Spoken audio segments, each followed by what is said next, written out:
Bonjour à tous, bienvenue sur la chaîne de Googlet. La chaîne de Googlet, c'est la chaîne où on discute de nouvelles technologies, de marketing, et aujourd'hui, on discute de Shopify avec Miss Nitro.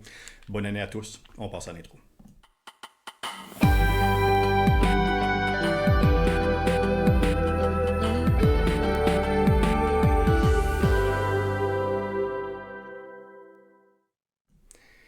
Bonjour à tous, bonne année.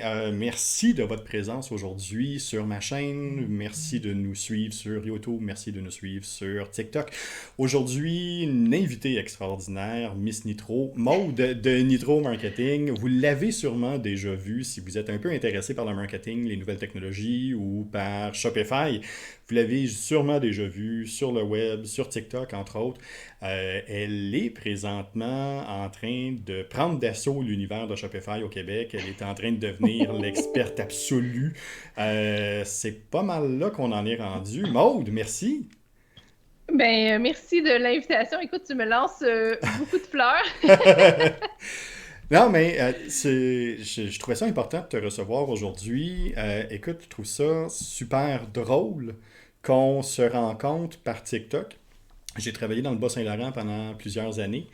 On s'est à peine croisés, où Ouais, c'est vrai. on se connaissait de nom, mais pas, on n'avait jamais fait de rencontre officielle ou officieuse. Puis ben, ça a pris TikTok pour qu'on soit capable de discuter ensemble de Shopify puis de cette nouvelle réalité-là. Ouais, C'est... moi TikTok ça a été ma découverte 2021 là, Ouais, professionnellement parlant là. Avant, tu sais, je le regardais un peu comme tout le monde là, ouais. pour m'amuser puis décompresser. Puis je me suis là, j'ai vu beaucoup d'entreprises. OK, je vais me donner le défi de. Ouais, Ça m'a apporté plein de belles opportunités. Fait que, ouais, mais c'est ça. Puis vraiment, puis tu le fais très bien. T'as réussi, comme on a déjà discuté, tu as réussi à trouver ta voie, la manière de faire. C'est excellent ce que tu fais sur TikTok. Merci. Enfin, mes niaiseries, Ouais, entre c'est ça. guillemets, ont trouvé leur place. Tu sais, j'avais de la misère un peu, tu sais, mon côté humoristique. Tu sais, Ouais, j'ai fait de l'improvisation quand j'étais au ouais, cégep, un peu au secondaire aussi. Puis, on dirait que cette vibe-là de funny, j'étais pas capable de le mettre sur ouais. Facebook, sur Ah, Instagram, c'est ça. c'était pas du tout ma vibe.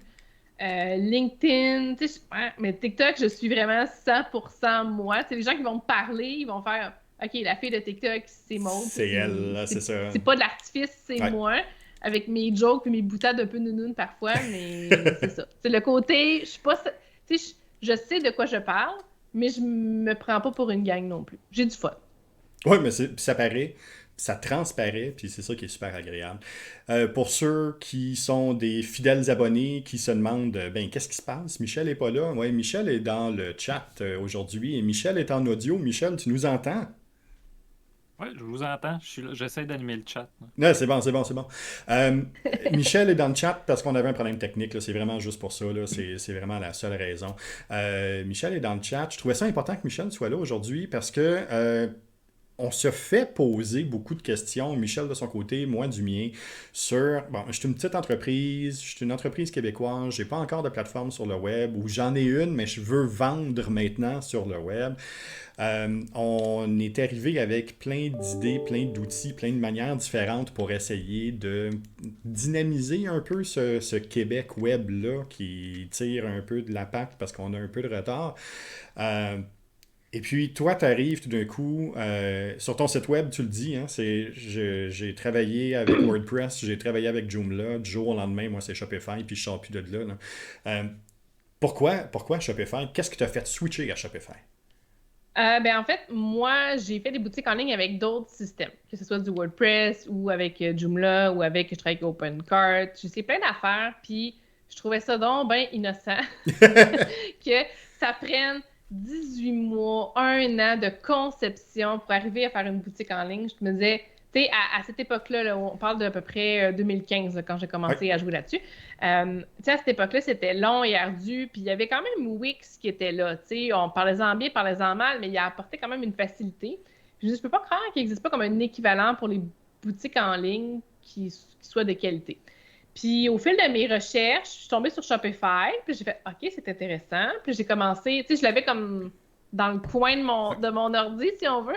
Puis là, j'ai commencé à tester. Tu sais, j'ai fait des boutiques en ligne pendant ce temps-là sur d'autres choses. Mais Ouais. après, j'ai regardé un peu sur Shopify. Ah, tu sais, sur Shopify, j'aurais pu faire ça. Ou voici mes limitations. Fait que ça a été pendant à peu près un 6 mois, 8 mois, ça a été mon bac à sable. Oui. Puis après, je me suis dit, OK, là, je vais y aller all-in. Je vais commencer à faire des projets dessus. Puis je vais vraiment tester la machine. Puis quand je suis tombée là-dedans, puis j'ai compris, tu sais, que j'ai laissé mon cerveau WordPress, Joomla de côté Oui. pour comme repartir à neuf avec Shopify. J'ai fait, OK, wow. Puis je me souviens à l'époque, les programmeurs, ils riaient un peu de moi. Ils disaient, ben voyons donc, tu sais, Ouais. Shopify est plus fermé que d'autres Oui. solutions. Mais je dis, mais la game, c'est pas ça. La game, c'est que les gens, les entreprises, ils veulent pas investir 20 000, 30 000 sans avoir fait une scène, sans savoir si leur projet va marcher. Ils vont vouloir tester des solutions comme Shopify. Puis moi, je suis là pour les accompagner, puis les Oui. aider, puis le faire à leur place si jamais ils n'ont pas le temps ou pas l'envie. Puis en fait, peu importe la solution que tu prends, que ce soit WordPress, que ce soit Shopify, que ce soit Magento, la game, elle commence le jour où tu ouvres ta boutique. Oui. Fait que dans le fond, la solution, au final, elle importe peu. C'est l'énergie, l'argent que tu vas mettre après pour lever la Oui. boutique. C'est ça, souvent, de la manière que Puis, moi je vais le vendre, c'est ça, c'est une plateforme, une belle plateforme justement pour voir, je suis-tu capable d'en faire correctement sur le web. J'ai écrit un article d'ailleurs, là, ça fait presque 2 ans maintenant, sur le pourquoi de Shopify, pourquoi Shopify est intéressant, mais justement parce qu'on est capable de tester différentes avenues, de voir si ça marche. Parce que la programmation puis le site web, c'est une partie de faire du commerce en ligne, mais c'est loin d'être la seule, parce qu'une fois que le site web est là, il y a du maintien, il y a de l'entretien, il y a de l'ajout de tous les différents produits, les différents services de ce qu'on veut mettre. Puis c'est souvent là où les gens ont tendance à complètement négliger. Puis ouais, c'est ce qui est frustrant aussi des fois de partir avec du WordPress ou d'autres choses où le programmeur puis l'agence va faire quelque chose de super léché, super bien fait, va le laisser dans les mains du client, puis ça prend 2 semaines puis il est déjà plus à jour parce que les produits sont plus là. T'sais. Shopify permet cette ouais. éducation-là. Ben, il permet surtout de tester, je dis sans risque. Tu sais, ça te coûte Ouais. 29 US par mois. Ouais. Tu l'essayes, puis au pire, si au bout de 6 mois, ça marche pas, ben, tu sais, ça va t'avoir coûté peut-être, tu sais, en tout et partout, là, mettons, acheter un thème, puis faire un peu de promo, peut-être un 1000$. Tu vas l'avoir testé, tu vois que ça marche ou tu vois que ça marche pas. Ouais. Ou en fait, tu te rends compte beaucoup plus vite que ton idée, ton produit, ce que tu veux mettre de l'avant fonctionne pas. Puis ce que j'aime surtout de Shopify, c'est qu'il a été bâti pour les marchands. Il n'a Ouais. pas été bâti pour les programmeurs. Il a été bâti pour le marchand. Le marchand, lui, ce qui l'intéresse, c'est où sont ses commandes, où sont ses produits, puis où est-ce que je vais, par exemple, pour aller modifier ma page d'accueil, puis que ce soit simple puis efficace. Je me parle pas dans un dédale de plugins, d'affaires à mettre Non, à c'est jour. ça. C'est le marchand, il se connecte, Shopify s'occupe du reste, puis lui, il fait des commandes, il vend ses C'est ça. produits, il fait de la promo, puis voilà. Il fait de la gestion de l'inventaire, il fait son marketing, c'est juste que c'est centralisé dans un environnement au lieu d'être séparé sur différentes plateformes. Puis Shopify aussi Exact. offre un POS, offre un point of sale où on est Oui, capable aussi de l'utiliser comme une caisse dans des événements en transition, en se promenant ou dans des pop-up shops ou même à son magasin. Là. C'est des choses qui sont possibles de faire. exact. Exact, il y a vraiment le petit truc là, que tu peux mettre dans ton téléphone Oui, là, pour prendre des paiements justement en pop-up shop, mais sinon, effectivement, tu as le POS complet avec la caisse, le scanner, l'impression des barcodes, toute la patente. Ça fonctionne bien. Moi, le oui, seul bémol que j'ai là-dessus, c'est les transactions Interact qui ont certaines limitations. Puis ok. au niveau du tarif qui est offert Ouais, aussi, parfois c'est plus avantageux d'utiliser, par exemple, comme Monetico ouais. ou d'autres solutions de paiement où tu vas négocier un meilleur taux. Parce que tu as une marge de négociation avec des systèmes de paiement comme Monetico versus Shopify qui lui dit ben c'est tant de pourcents puis C'est ça, deal c'est avec. tout. T'sais. C'est ça. C'est en plein ça.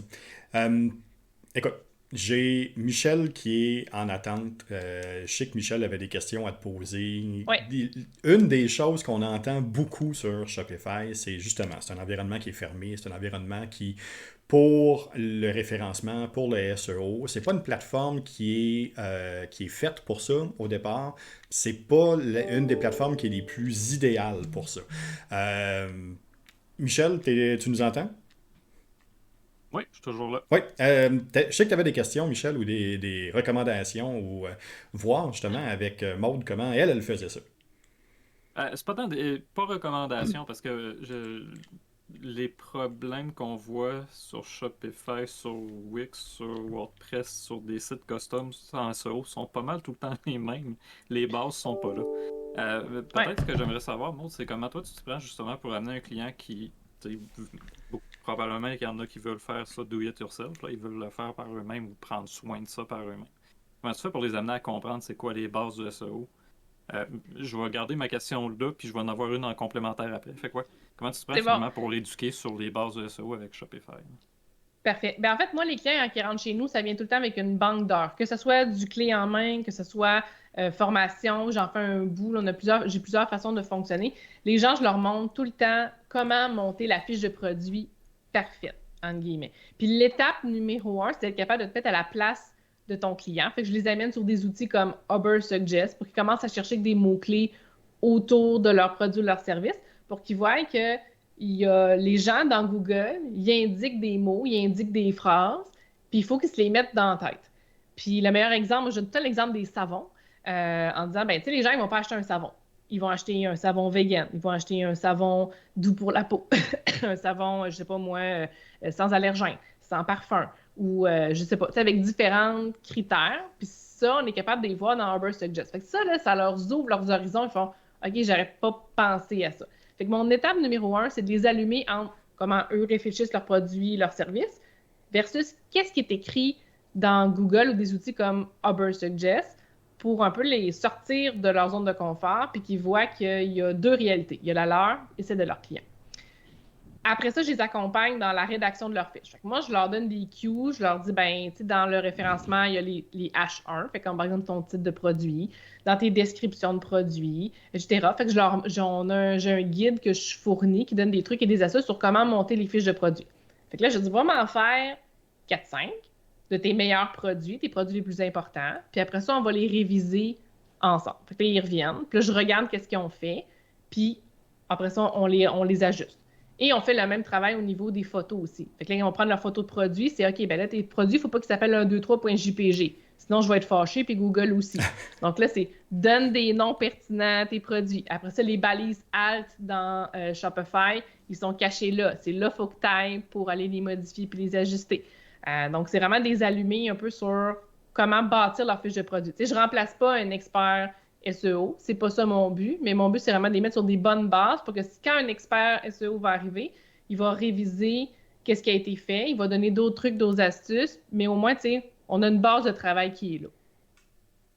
Non, je comprends, puis je trouve ça super intéressant Oui. que, tu sais, un des manques souvent, c'est ça, c'est qu'il n'y a pas l'accompagnement qui vient avec la fiche de produit, admettons, on s'en va sur WooCommerce ou sur Shopify, le problème reste le même. Je vends du savon. Non, tu vends pas du savon. Tu vends du savon Non.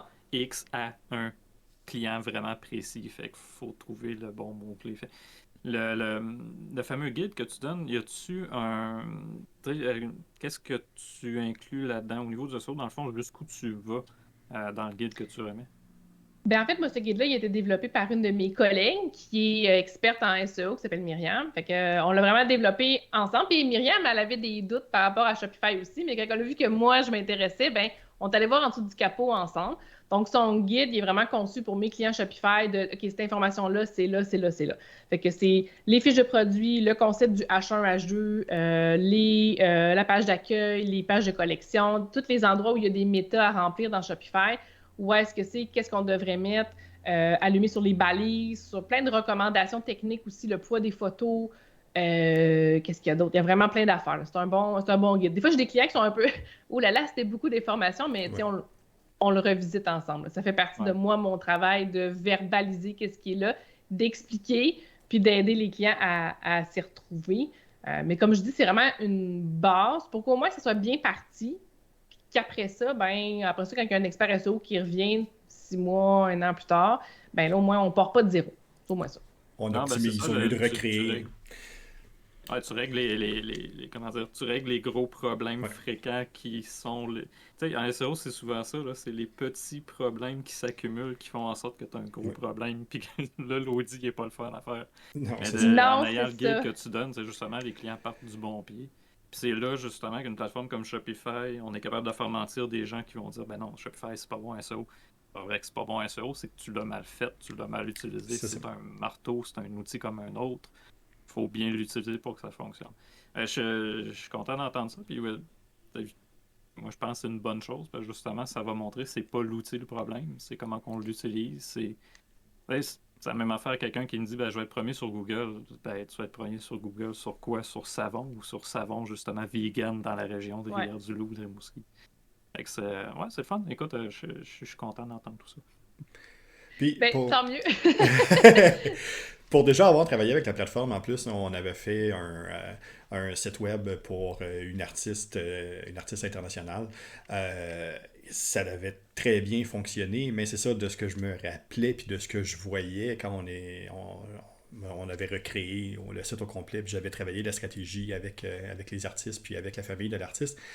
Mais c'était ça, on oublie que cette plateforme-là existe pour une raison, puis cette raison-là, c'est de simplifier l'action le plus possible pour le marchand, pour que justement on soit capable de travailler en éducation et en accompagnement par la suite. La base de cet outil-là est là. Puis quand Shopify est sorti, au milieu des années 2000, on l'oublie, hein, c'est une compagnie canadienne, c'est une compagnie qui vient de la région d'Ottawa. Ça faisait partie de la mission et des valeurs de cette entreprise-là, de travailler sur l'éducation puis la mise en ligne rapide pour justement arrêter d'attendre que les sites web ils soient pas transactionnels, que le Québec ou que le Canada ait un retard sur ce qui se passait, parce qu'il y avait eu un boom, mais encore aujourd'hui, on sent une certaine réticence. Puis ça n'a pas tout le temps Ouais. eu la meilleure presse. Par contre, c'est un outil qui est super intéressant pour certains clients. C'est ça. Fait quoi qu'il y en a même des gros qui Oui, sont sur Shopify. Il ne faut pas faire l'amalgame de tu sais, c'est simple et rapide, donc un gros client ne peut pas non, être non, non. là-dessus. Il y a plein de clients qui génèrent des millions en ligne qui sont sur Shopify. Puis Shopify s'est adapté en offrant Shopify Plus, Oui. qui offre d'autres portes, d'autres choses. L'idée, c'est de voir c'est quoi mes objectifs, c'est quoi mes contraintes techniques Mhm. aussi, parce que Shopify est bon pour plein de choses, Oui, mais il peut être moins intéressant pour d'autres. Il faut être réaliste que Shopify, c'est pas parfait pour tout le monde. c'est sûr. Mais il y a possibilité de développer via leur API, de connecter d'autres systèmes. Je l'ai fait, moi, développer des robots qui parlent avec un système DRP Oui, avec le Shopify. oui. Ça se fait, il y a plein de belles choses qui se font. Là, c'est de voir vraiment l'environnement technique avec lequel on part. Est-ce que Shopify est vraiment la meilleure solution ou pas? C'est en plein ça, puis ça fait toujours partie, Michel va trouver ça drôle, ça fait encore partie du pourquoi. Je veux avoir une boutique en ligne, mais pourquoi? Puis je vais aller sur Shopify, mais pourquoi? Puis comme tu le dis bien, je suis content de l'entendre aussi, on va faire une analyse avant. Est-ce que c'est vraiment le meilleur outil pour où tu veux aller? Puis ça se peut que ça soit pas la bonne chose. Puis ça se peut que tu n'aies pas besoin d'un site transactionnel rapidement, tout de suite, parce que t'es pas prêt. Puis si on met Ou quelque ça se peut chose, que ce soit juste pas Shopify c'est aussi. ça. C'est en plein Ça se peut ça. aussi que les gens ils disent ah, ben, je sais pas, moi, je fais de la réservation pour mes activités Ouais, sur Shopify. Ça se fait via un plugin, mais c'est-tu vraiment ça dont tu as besoin? ouais, c'est ça. Peut-être pas, c'est ça. Il y a plein d'autres avenues, puis il y a plein d'autres outils qui peuvent être pas mal plus intéressants à ce moment-là. Fait que ce n'est qu'un outil parmi tant d'autres qui a Mhm. eu une mauvaise presse, entre autres auprès des programmeurs, parce que un programmeur puis clé en main, généralement, c'est pas quelque chose que eux autres adhèrent ou adorent. Mais Ouais. ça arrive avec une solution qui est quand même simple d'utilisation. Hein, on s'entend, une personne qui est un peu à l'aise sur le web, qui a déjà travaillé à créer un Wix ou un site web de ce type-là, peut facilement se retrouver dans Shopify puis réussir à faire quelque chose de potable quand même rapidement. Ah, Oui, puis pour tu vois, moi, Wix, c'est. va falloir que tu invites un expert parce que Wix, je vais avoir de la misère j'ai un peu plus de misère à être convaincu que Shopify. C'est différent, c'est un autre outil, c'est une autre Ouais, manière c'est de ça. faire, mais c'est ça, c'est la base. Tu sais, si on en parle justement de Wix, la base de Wix, le but de Wix, c'était justement pour travailler sur des blogs, des vlogs, puis être capable de travailler sur une plateforme qui va te permettre de garder une espèce de journal simple rapidement. Wix, au départ, a été fait pour ça. Par la suite, a été obligé de changer un peu sa vocation, mais sa programmation initiale est encore dédiée à un blog. Un peu comme WordPress, on l'oublie, mais WordPress, initialement, c'était prévu pour ça.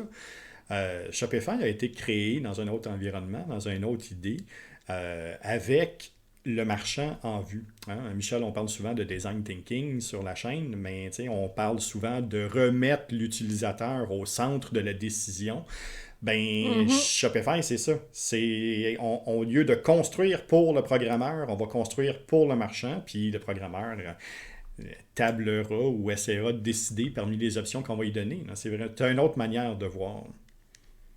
Exact. Ben, je pense que les programmeurs, le bémol qu'ils avaient surtout par rapport à Shopify, c'est le fait que, tu sais, Shopify a une énorme documentation, donne beaucoup d'informations, mais tu dois t'adapter à Shopify.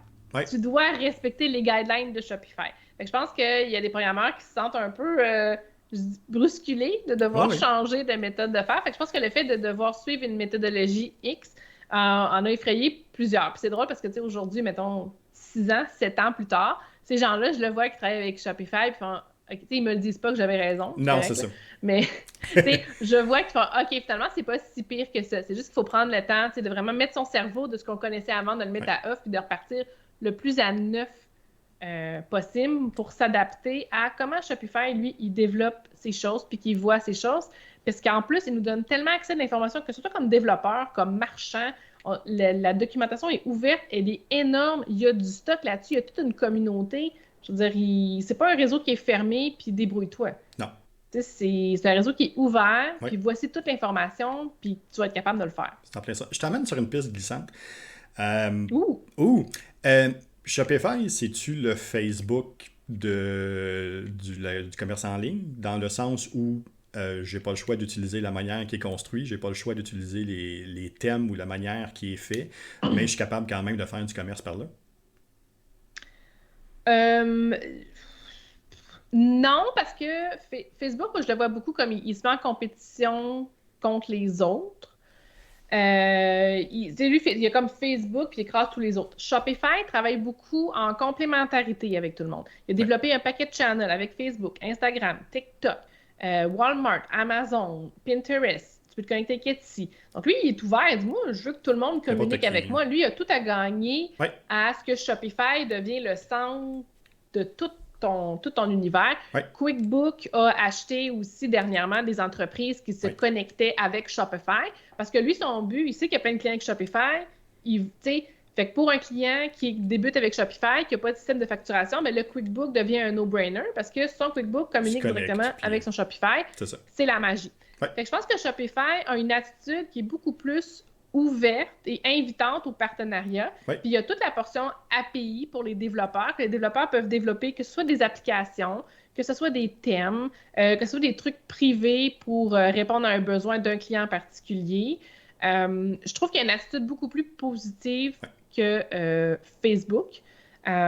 Puis je trouve que, tu sais, oui, il faut que tu t'adaptes, oui, mais en même temps, je pense qu'on a quand même une belle flexibilité tout de même. Puis l'entreprise va grandir avec toi, puis on t'enfonce pas tant des changements dans la gorge. Comme Facebook, quand tu arrives à maner, paf, ils ont fait un changement, vis avec. Shopify, ils vont te laisser quand même le temps de t'adapter un peu, ou vont te donner des recommandations, puis ils misent beaucoup sur l'éducation, ce que fait pas Facebook. Non. Là, écoute, je me fais ramasser dans le chat présentement, c'est correct. Mais c'est ça, mais je voulais, mais je voulais vraiment montrer justement que malgré que c'est une plateforme qui est jugée fermée, elle est tout de même malléable, puis elle est tout de même intéressante, puis elle peut amener quelque chose de différent plutôt que d'utiliser Facebook. J'ai Dart Sketchy dans le chat qui me dit même si c'est pas juste adapté aux petits projets, Shopify peut aider un commerçant à passer à l'action plus vite qu'avec un site custom, justement. Oui. Enfin, ça revient à ce qu'on disait. Oui, vas-y. Oui, dans le temps de la pandémie, on l'a vécu beaucoup au début, là, quand tout a fermé, là. J'ai fait 2 sites web en 4 jours au mois de mars. Je vous avoue que j'ai pas beaucoup dormi dans cette époque-là. J'ai travaillé beaucoup au premier confinement. Puis, en 4 jours, OK, on se revire de bord, on ouvre j'ai mis le client à profit. OK, envoie-moi ta liste, envoie-moi tes photos, puis moi, je m'occupe du reste. Fait que en 4 jours, on avait quelque chose de fonctionnel. On était capable de prendre des commandes. C'est ça qui est le fun. Un custom, tu n'aurais jamais été capable en 4 jours. Là. C'est impossible. Tandis que sur Shopify, ça s'est fait assez rapidement. C'est en plein ça. Puis d'autant plus que Shopify offre aussi des solutions pour l'hébergement, offre aussi des solutions pour le paiement qui sont intégrées. Fait que souvent, quand on en parlait avec Michel de Shopify, justement, on se souvenait des horreurs de certains sites web custom qu'on avait vécu, où juste négocier une plateforme de paiement, négocier un taux intéressant, négocier puis travailler avec l'API qui, naturellement, quand tu vas vers la mise en ligne, fait une mise à jour la veille, c'est tout le temps de même. On le sait, là, c'est tout le temps comme ça. C'est juste ça, c'est l'enfer. Fait que pour le prix que Shopify offre, de ne pas avoir besoin de te casser la tête avec tous ces petits branchements-là, ben, ça devient une avenue qui est quand même intéressante. Oui, puis là, tu m'amènes sur le paiement. Moi, je veux absolument plugger à quel point Shopify est extraordinaire pour protéger les marchands de la fraude. Parce que eux, en fait, ont fait un partenariat avec Stripe. Puis ils ont investi, je pense, c'est comme 400 millions, 450 millions dans Stripe, qui, eux, de leur bord, se revirent de bord, ils ont amélioré leur outil. Puis ils vont avoir une quinzaine de critères qui valident à chaque achat qui est fait via Shopify Paiement. Fait que ça, c'est extraordinaire. Avec les marchands se sentent protégés de voir, OK, tel critère, sa carte de crédit n'a pas passé, ou telle information, il va nous donner une cote entre tout est beau, c'est vert, orange, valide ces points-là, et rouge, nous, si c'était nous autres, on refuserait le paiement, il y a un haut risque de fraude. Parce que ceux qui ont déjà vendu sur d'autres types de plateformes se sont possiblement fait frauder. PayPal aussi, je m'excuse, moi, j'aime pas PayPal. J'ai plusieurs clients qui sont fait frauder, que dans le fond, eux autres disaient oui, il n'y a pas de problème. Mais après ça, il y a le chargeback de la carte de crédit, puis quand même que nous, on n'avait aucune indication pour valider s'il y avait un problème ou pas, tu sais. Donc, Shopify met vraiment le marchand au cœur de toutes ses décisions, puis il veut le protéger, lui. De nous, c'était son avantage. Fait que Shopify, juste pour tous les critères anti-fraude qu'il rajoute, juste ça, pour moi, c'est vraiment rassurant, surtout pour les petits marchands qui débutent là-dedans, qui ne savent pas trop par quel bout de prendre ça. C'est vraiment du bonbon. Le web, maintenant, passe aussi par tout ce qui est marketing social. Je ne me trompe pas, Shopify a aussi des API ou des liens qui permettent de faire des partages rapides vers différentes plateformes sociales. Oui, c'est possible de le faire. Il y a toujours les boutons de partage. Ou sinon, il y a des connecteurs qui permettent, comme entre autres, de voir notre Shopify connecté avec la boutique Facebook ou la boutique Instagram, ou de faire des pins sur Pinterest, par exemple. Oui. Justement, Facebook, on en revient encore à ça, on s'en sort pas. Tu connais l'amour de Michel pour Facebook. Il te pose une question dans le chat. Une question par rapport à Shopify pour Maude. T'en penses quoi de Facebook en 2022? Nécessaire, mais on s'en passerait bien ou on oublie complètement Facebook? Là, je me censure. En fait, ça dépend d'où est ta clientèle cible. C'est ça l'affaire. Si tu t'adresses à des boomers, les boomers sont encore sur Facebook. Si tu t'adresses à des, je sais pas moi, des 18, 25, 30 ans, ils sont plus sur Facebook. Parce que papa, maman, mamie, ma tante sont là. Ils sont un peu tannés de la vibe. Ils vont être plus sur Instagram. Ils vont être plus sur TikTok. Ils vont être ailleurs. Fait que je pense que la question, c'est ton client, il est où? Puis ton client, c'est quoi ses habitudes de consommation? Je pense que c'est plutôt ça au départ sur le quoi on devrait se fixer avant de décider, devrais-tu être sur Facebook? Devrais-tu pas être sur Facebook? Personnellement, je suis pas une fan de Facebook non plus. C'est pas pour rien que j'ai dévolu tout mon amour dans TikTok. Je continue d'entretenir Facebook. C'est ça. En même temps, je pense que ça dépend, tu sais, ta vibe de ta clientèle aussi. Puis je le vois par les entreprises que je suis sur TikTok. Puis il y a des filles, il y a des gars qui sont vraiment hot dans ce qu'ils font.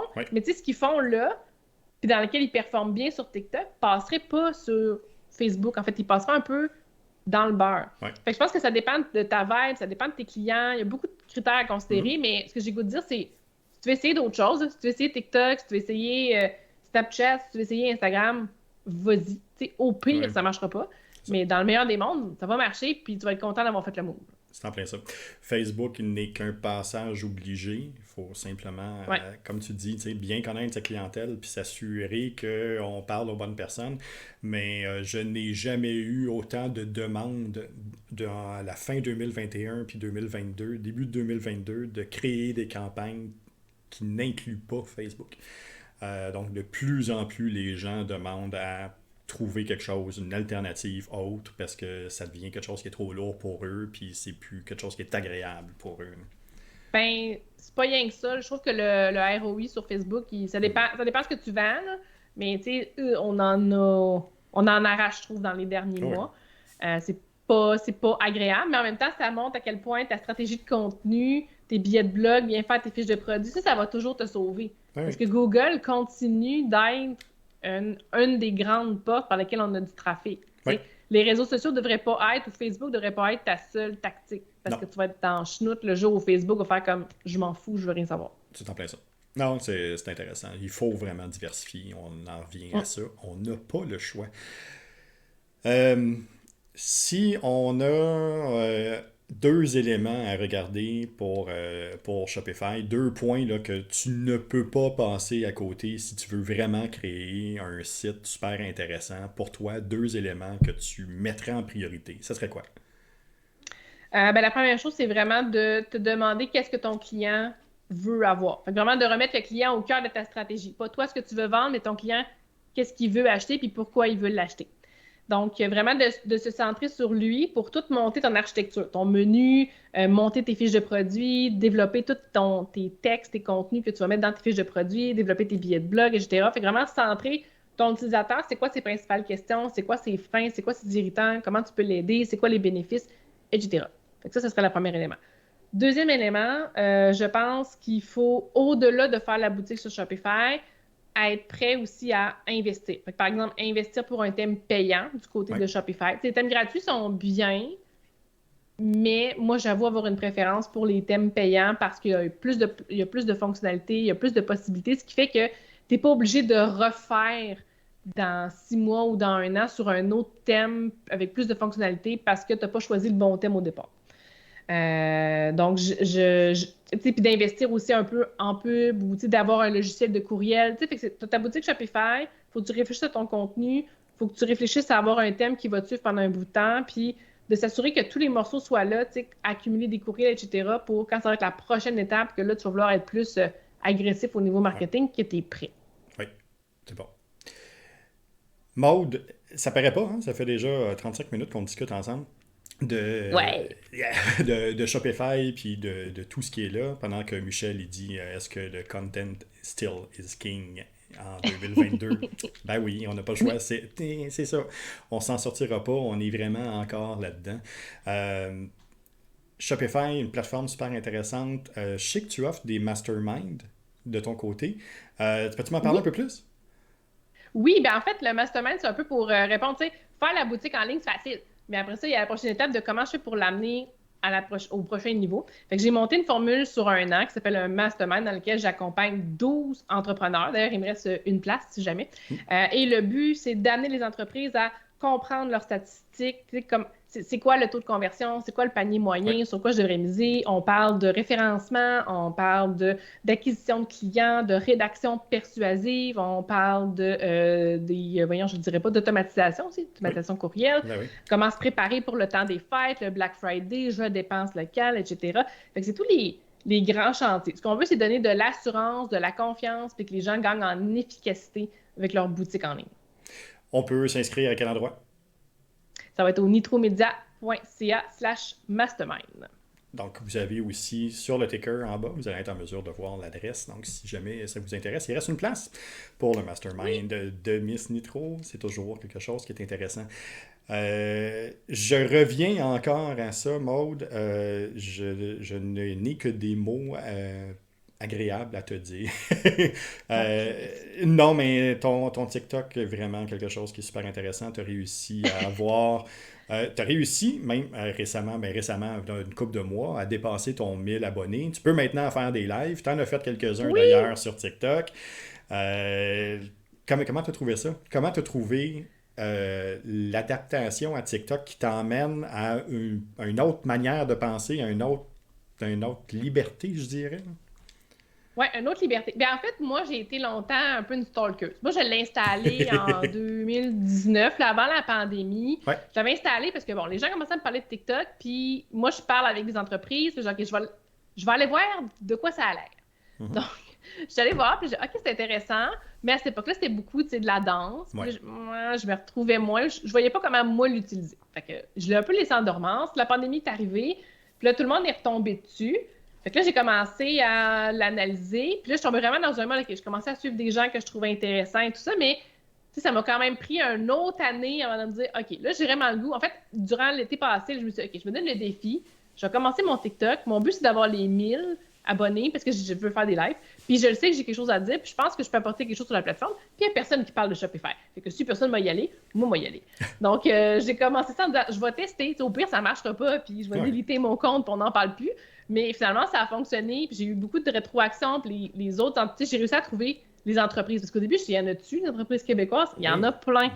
Que ça m'a pris du temps à les trouver. Mais quand j'ai commencé à trouver le filon, par exemple, là, je suis allée au bout. Fait que j'ai découvert plein d'entreprises extraordinaires. Il y a du monde vraiment cool sur TikTok, des entreprises vraiment géniales. Puis mon idée, c'était vraiment d'être à l'écoute des questions, les gens qui me posent. Il y a plein de choses que je sais que les gens me posent comme questions, mais TikTok, c'était comme un nouveau public. Fait que je me suis adaptée à mon public, puis j'ai dit, je vais y aller, puis j'ai comme laissé un peu ma gêne de côté. Je danse pas, mais je fais des TikTok avec toutes mes sacoches. Mais ton chat est là, les sacoches sont là, l'essentiel est là. C'est ça, l'essentiel est là, mon logo est là. Puis en même temps, je me suis rendu compte que de laisser transparaître ma vraie personnalité, pas que je me filtrais sur Facebook, mais je me filtrais quand même un peu sur Facebook. J'avais un côté plus procédural, mettons. Mais d'être vraiment moi à 100% sur TikTok, ça fonctionnait. Puis les gens me trouvaient, les gens me trouvent drôle, les gens ils trouvent que j'ai de quoi à dire, ils me trouvent intelligente. Bon, ben OK, je suis capable de faire de quoi avec ça. Fait que là, go. Fait que je continue, moi, de m'amuser, de développer cette plateforme-là. Puis ça me met en contact avec une nouvelle génération, les nouveaux entrepreneurs qui partent, qui ont 20, 22, 24 ans, puis qui partent leur business, puis qui ont fait ça, ils ont lancé ça sur le site. Puis là, ils ont besoin d'aide. Ben, moi, je suis là. Après ça. Puis je les accompagne. Puis tu peux les aider. Maude de Nitro, Miss Nitro, on peut te rejoindre où? Écoute, j'ai travaillé fort pour qu'on me trouve facilement sur Internet. Hein? Donc, il y a mon site web nitromedia.ca où tous mes services, tout ce que j'offre est là. Sinon, je suis sur TikTok avec miss.nitro ou sinon sur Facebook avec ma page Nitro Expert Shopify. J'avoue être sur Instagram, mais en toute transparence, mon Instagram va tomber un peu en dormance parce que j'ai du fun sur TikTok. Fait que là, en entretenir 3 à moi tout seul, c'est un peu intense. Fait que je me suis dit, je vais me restreindre à Facebook et on TikTok. Canalise. C'est en plein ça. Exact. Super. Maude, ça fait 40 minutes qu'on discute de Shopify ensemble. Ça a tellement été un plaisir de te rencontrer finalement, puis de pouvoir discuter avec toi de cette plateforme-là. Je trouve que c'est une plateforme qui est super importante, qui est peut-être méconnue, puis qu'il faut vraiment commencer à regarder. On est rendu à la 5e vague, bientôt 6e vague de COVID. Il y a encore des entreprises qui nous demandent d'aller sur le web parce que ça devient de plus en plus compliqué d'avoir strictement une entreprise avec pignon sur rue, mais il y a cette possibilité-là. C'est quelque chose qui est simple, c'est quelque chose qui est pas trop compliqué, qui est pas trop coûteux, puis qui va vous permettre au moins d'essayer la patente pour voir si vous êtes rendu là dans votre processus d'affaires. Puis c'est ça qui est important de savoir. Est-ce que ça répond à vos besoins? Maude, encore une fois, merci beaucoup. J'ai adoré cette rencontre-là. Michel, merci dans le chat. Merci dans les oreilles aussi. Michel, on se revoit la semaine prochaine. On se revoit la semaine prochaine. Michel qui me dit ça fait plaisir. Mais Michel, pendant ce temps-là, pendant que tu n'es pas là pour chialer, mais moi, ce que je vais faire, je vais piger un sujet justement pour la semaine prochaine. Parce que Maude, je te rappelle que notre podcast est construit là-dessus. On pige un sujet pour savoir de quoi on va discuter la semaine d'après, d'un point de vue marketing ou technologique. Puis généralement, notre pot, il y a des antennes, puis il se colle un peu sur l'actualité. Puis là, tu vois, on n'est pas bien loin. La semaine prochaine, on discute de les promesses marketing. Les fameuses promesses marketing. Y a-tu du bon, y a-tu du pas bon? Qu'est-ce qu'on peut voir puis faire avec ça? Fait que les promesses marketing, je t'invite à nous rejoindre dans le chat puis à poser tes questions puis à intervenir. Ça va nous faire plaisir d'interagir avec toi. Maude, merci de l'invitation. Je suis vraiment contente. Écoute, c'était un réel plaisir pour moi. Je suis totalement content que tu me dises oui quand je t'ai contacté. On est sur les mêmes ondes, on est sur les mêmes tracks, mais on est un peu plus loin, mais on réussit tout de même à travailler main dans la main. Merci énormément pour ce que tu fais. Merci énormément pour avoir invité. Puis on se retrouve bientôt pour un prochain podcast. Puis Maude, on se retrouve sur TikTok avec tes danses puis ton chat. Yes, merci. Merci beaucoup. Bonne journée. Ah.